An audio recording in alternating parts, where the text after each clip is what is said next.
Welcome to this deep dive into New York City finances. Okay. It's pretty fascinating. Mm-hmm. We're going to try to figure out how this massive city keeps the lights on, keeps the subways running, and balances this crazy budget. Yeah. I've got two sources here. One is the NYC Comptroller's Checkbook 2.0, Okay. and the other is the city's popular annual financial report, the PAFR, for fiscal year 2024. Now, I've got an expert here with me today to help us decipher all this. What stood out to you most when you looked at these? Just the scale of it all, the Yeah. size. Just one quick fact from the PAFR. Okay. If the 5 boroughs were independent cities, 4 of them would be among the top 15 most populous cities in the U.S. Wow. It's mind-boggling That's crazy. when you think about managing the finances of a place that massive. Yeah. And digging into Checkbook 2.0, it's amazing how every dollar is tracked. I was looking at one company here, United Supply Corp. Okay. They received over 33,000 checks, totaling over $24 million. Wow. What kind of operation needs that many supplies? It sparks your curiosity. Yeah. Checkbook 2.0 is all about that granular detail, letting you see exactly where the money goes. But to make sense of it, we need the bigger picture. Yeah. And the PAFR is like a map of the city's financial structure. And it starts with this idea of a primary government. And then these component units. You could break those down for me. Component units. So, Sounds kind of sci-fi. not quite. Think of the primary government as the core city operations, Yeah. your police, fire, parks, that Yeah. kind of thing.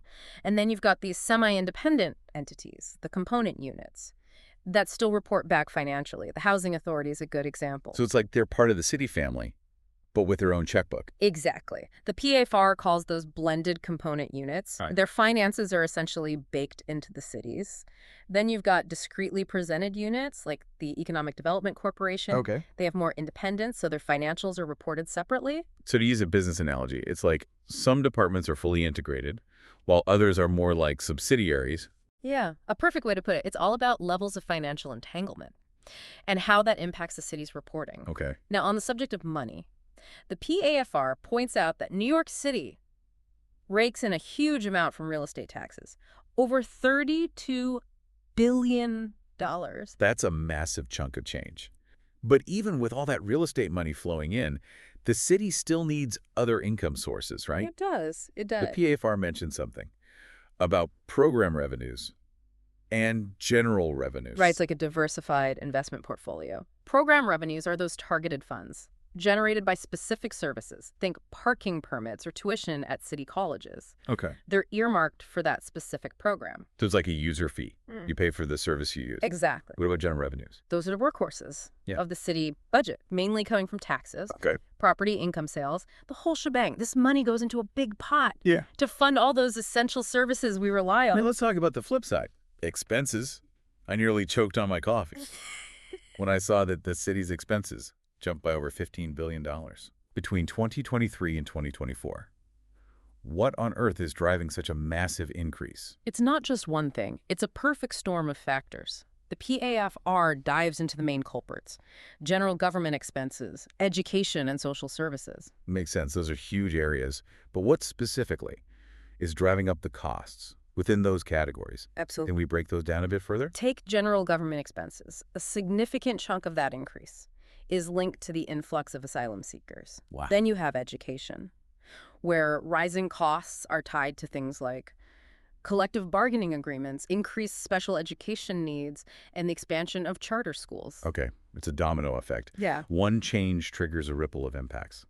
Across the budget. What about social services? It seems like that would be a big piece of the pie, too. It is. And that increase is mostly due to a spike in spending on daycare services All right. by the Administration for Children's Services. It highlights the city's commitment to supporting vulnerable residents, but it also adds a substantial amount to the overall expenses. Okay, so we've got rising costs fueled by a mix of external pressures and internal commitments.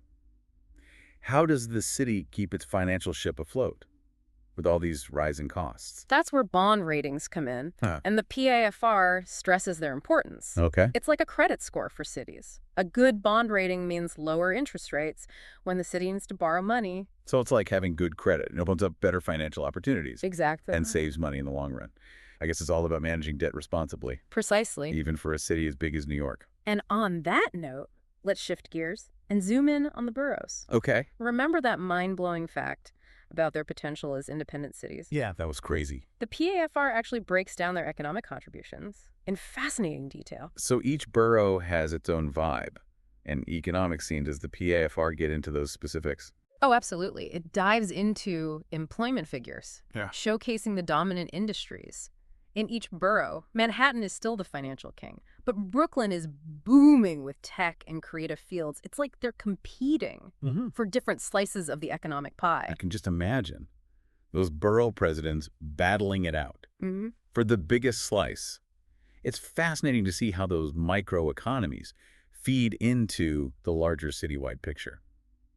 Does the PAFR connect this borough-level data back to the overall financial strategy? It does in a subtle way. Right. By showcasing the economic diversity, the report indirectly highlights the need for tailored investments and policies for each borough. Okay. It's acknowledging that a one-size-fits-all approach won't work in a city as complex as New York. Right. Each borough needs its own financial game plan. It's about nurturing economic growth and opportunity across all 5 boroughs, not just focusing on the usual suspects. It's about spreading the wealth, so to speak. Exactly. And speaking of spreading the wealth, let's circle back to Checkbook 2.0. It's not just about tracking every dollar spent. It's about empowering citizens to understand where their money goes. Right. It's about transparency and making the city's finances accessible to everyone, not just financial wizards like yourself. How does the PAFR tie into that whole transparency effort? Well, there's a whole section dedicated to Checkbook NYC, emphasizing the city's commitment to open financial data. Okay. It's about making the budget process less of a black box and more of a glass house.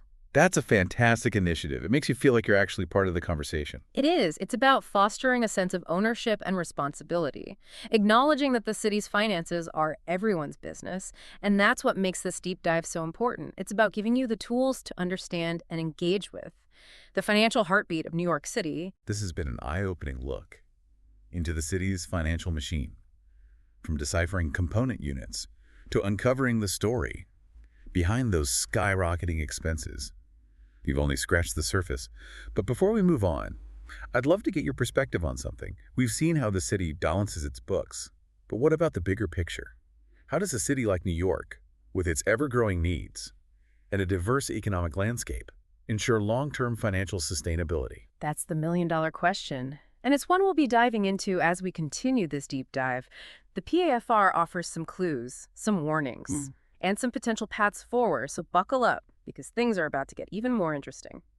Welcome back to our deep dive into New York City's finances. Last time we talked about the city's sprawling financial structure, those massive revenue streams, and those eye-popping expenses. We were just starting to unpack the reasons behind that dramatic $15 billion increase in expenses. Yeah, you mentioned a million-dollar question. At the end of last time, how does a city like New York, with all its needs and ambitions, actually achieve long-term financial stability? It's a challenge for sure. Is it even possible when expenses seem to be shooting up like a rocket? Well, the PAFR hints at this. Growing gap between revenue and expenses. Okay. Almost like a tightrope walk, where the city needs to maintain perfect balance. So it's not just about bringing in the big bucks. It's about controlling those outgoings as well. Right. Where do we even begin to tackle that? Well, the PAFR breaks it down into a few key areas. Okay. Remember those big spenders we talked about? General government, education, Yeah. and social services. Yeah. They're all facing upward pressure on their budgets. Right. And we touched on some of the factors driving those increases. Yeah. But I'm curious to explore the potential consequences. If these trends continue, what happens if that gap between revenue and expenses keeps widening? Oh, that's not good. Yeah. Imagine a city struggling to maintain its infrastructure. Think potholes the size of craters, subway delays, becoming the norm, essential services facing cuts. It paints a pretty bleak picture. Vibrant, thriving city we know and love. It sounds like the PAFR is issuing a subtle warning. Get your financial house in order or face the consequences. Precisely. Okay, so less about panic, more about proactive problem solving. Right. Where does the PAFR suggest we start? How do we bridge this financial gap without resorting to drastic measures? Well, the report highlights 2 main approaches. Okay. First, it encourages exploring new revenue streams. So not putting all our eggs in the real estate basket, so to speak. I'm all for spreading the risk. But where do we find these new revenue streams? Are we talking about raising taxes? Not necessarily. The PAFR suggests thinking strategically. About economic growth. Okay. Are there emerging sectors we can nurture? Can we attract new businesses and investments? Maybe there are untapped opportunities within the city's existing assets. Oh, like finding hidden treasure within the city itself. Exactly. I like that approach, focusing on growth and opportunity rather than just tightening the belt. And on the expense side, the PAFR stresses efficiency and innovation. It's not about doing less. It's about doing more with the resources we have. So working smarter, not harder. Precisely. What does that look like in practice? Give me some concrete examples.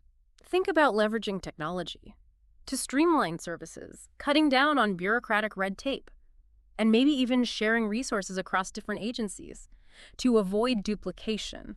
It's all about trimming the fat Yeah. and making sure every dollar is working as hard as it can. Yeah. It sounds like a call for a leaner, more agile city government. That's a great way to put it. It's about maximizing the impact of every dollar spent, ensuring that resources are allocated strategically and efficiently. Now, there was another term that caught my attention in the PAFR, under budgeting. Oh, yeah. Can you remind me Sure. what that is and how it contributes to these financial challenges? Essentially, it's a pattern of consistently underestimating expenses or Okay. overestimating revenues when planning the budget. Good. It's like going on a road trip and budgeting for gas, but forgetting about tolls, food, and those tempting souvenir shops along the way. I'm guilty of that. I always end up spending more than I planned on those road trips. But how does that translate to a city's finances? What are the real-world consequences of under-budgeting? Well, imagine crucial infrastructure projects Yeah. getting delayed because the initial budget was too optimistic, or vital social programs facing cuts because the projected revenue fell short. It creates this ripple effect, undermining the city's ability to deliver on its promises. So it's not just about numbers. On a spreadsheet, it has tangible impacts on people's lives. Absolutely. It sounds like the PAFR Yeah. is calling for a reality check Yeah. when it comes to budgeting. No more rose-colored glasses. Exactly. It's about adopting more realistic budgeting practices based on solid data and a clear-eyed assessment of potential risks and challenges. Hey, It's about being fiscally responsible, not just for the present, but for the future of the city. it's like building a strong foundation for a skyscraper. You can't skip on the groundwork if you want the building to stand the test of time. Exactly. So we've talked about bridging the revenue-expense gap Mm. and tackling under-budgeting. But amidst all these challenges, are there any bright spots in the city's financial outlook? There are. Does the PAFR offer any reasons for optimism? It does. Remember, New York City has weathered many storms. It's a global powerhouse with a diverse and resilient economy. Yeah. Think finance, media, tech, tourism. It's a city that constantly reinvents itself. Right. It's like that old saying, New York always bounces back. Yeah, exactly. Is the PFR acknowledging that inherent strength? Absolutely. It highlights the city's strong bond rating, which reflects investor confidence and its ability to manage its finances responsibly, Wow. even during tough times. So it's like having a financial safety net, knowing that even if there are bumps along the way, the city has a solid track record and a strong foundation to build upon. Precisely. And that's what makes this exploration so fascinating. It's not about doom and gloom. It's about understanding the complexities, recognizing both the challenges and the opportunities, and ultimately working towards a more sustainable and prosperous future for this incredible city. This deep dive has been quite a journey, and we still got more ground to cover. We do. Next time, we'll be zooming in on some specific examples of how the city is trying to tackle these financial challenges, and maybe even uncover some hidden gems within the PAFR. Stay tuned. Welcome back to the final part of our deep dive into New York City's finances. So far, we've untangled the city's complex budget structure, we've grappled with rising expenses, and even explored the concept of under-budgeting. We've also acknowledged those silver linings, the city's economic diversity, and that impressive bond rating. Yes, keeps those borrowing costs down. But before we wrap up, I'm itching to dig into those borough-level details in the PAFR. It's fascinating to think of each borough as its own little economic engine. Yeah, like a mini United Nations of economies all operating under the NYC umbrella. And the PAFR offers some fascinating insights into how these boroughs contribute to the city's overall financial picture. We touched on this briefly before, but I'd love to go deeper. Sure. Can we pull up some specific data points from the report to illustrate these differences? Absolutely. Let's look at employment figures. Okay. The PAFR breaks down which sectors are thriving in each borough. As we mentioned, Manhattan is still the financial hub. but the report reveals that it accounts for nearly 70% Wow. of the city's financial sector jobs. That's a staggering concentration of financial power in one borough. Talk about putting all your eggs in one basket. Right. What about the other boroughs? Are they just playing catch-up? Not at all. The PAFR highlights how each borough is carving out its own niche. Brooklyn, for instance, is experiencing rapid growth in the tech and creative industries, while Queens is a hub for transportation and logistics, employing a significant portion of the city's workforce in those sectors. So each borough is specializing, developing its own unique economic flavor. Does the key AFR connect these borough-level trends back to the city's overall financial strategy? It does, by subtly hinting at the need for targeted investments. The report shows how the city allocates funding for infrastructure projects, affordable housing initiatives, and even social services across the 5 boroughs. It recognizes that each borough has its own set of needs and priorities. So it's not just about distributing funds equally. It's about being strategic and ensuring that resources are allocated where they can make the biggest impact. Precisely. It's about fostering a sense of balance and equity, ensuring that all 5 boroughs have the opportunity to thrive and contribute to the city's overall economic vitality. This deep dive has been incredibly enlightening. We've explored revenue streams, dissected expenses, navigated the complexities of bond ratings, and even zoomed in on the unique economic landscapes of the 5 boroughs. We've seen how the PAFR and Checkbook 2.0 can empower citizens to understand the city's financial workings. It's about demystifying the budget problem and making it accessible to everyone. Exactly. It's about fostering a sense of shared responsibility and understanding that the city's financial health is something we all have a stake in. And as we conclude this deep dive, I want to leave you with a thought. Given the insights we've gleaned from the PAFR, how can citizens use this knowledge to advocate for policies and initiatives that promote a more sustainable and equitable financial future for New York City? That's a fantastic question. This deep dive has been like handing you a financial decoder ring for the city. Use it to explore, analyze, and engage in those crucial conversations about the future of New York City. And remember, this is just the beginning. There's a wealth of information waiting to be uncovered in the PAFR and Checkbook 2.0. So keep digging, keep questioning, and keep diving deep